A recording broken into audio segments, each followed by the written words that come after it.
have never hurt anybody. A good old-fashioned Bismarck on a warm summer day. We used to have them quite often growing up, and they are pretty delicious. So we're making them today. Do not ask me where the name came from because I have no clue whatsoever. I did dump in some milk and butter melted together in here, and it's a little bit hot. I added the sugar, but we have to let this cool down before we add our yeast that I dissolved in warm water. Because if you try mixing yeast with something that's too hot, you're just gonna kill it and it's not gonna work. But while that's cooling down, we're gonna separate our eggs because it takes 6 egg yolks, and I don't know what you're supposed to do with the whites, but I'm gonna keep them in case I'm gonna make something good with them.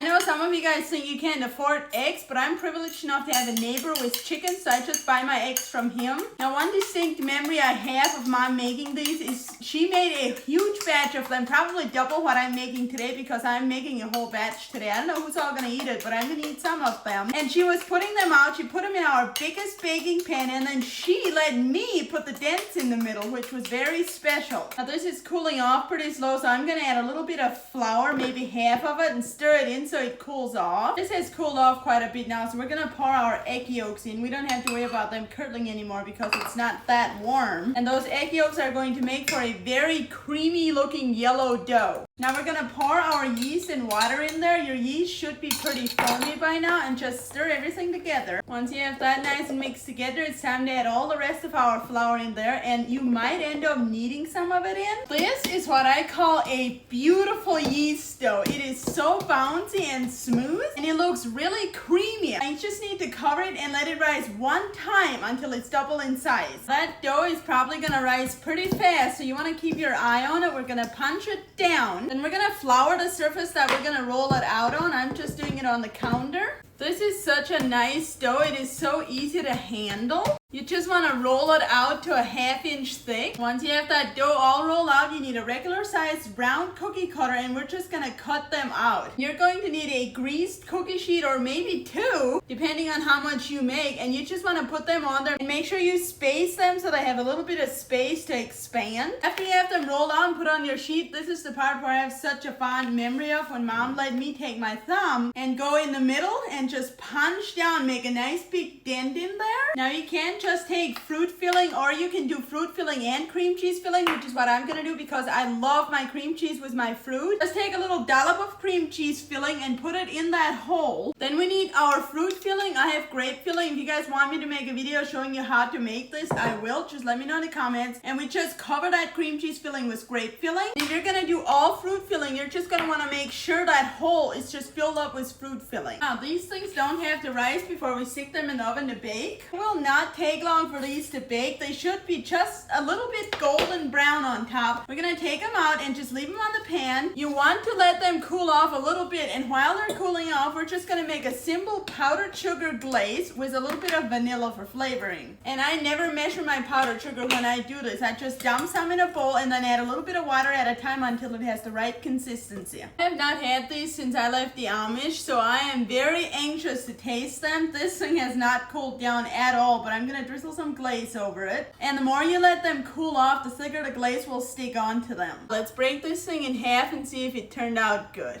Oh my gosh, do you guys see that? That is going to be so good. Let's take a bite and see if it's as good as it looks.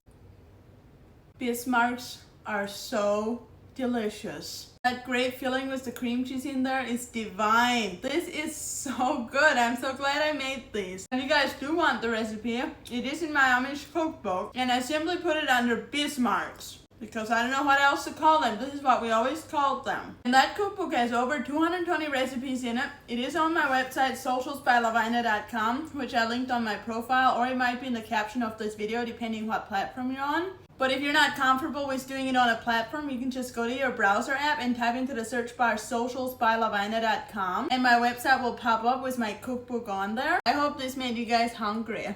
Enjoy!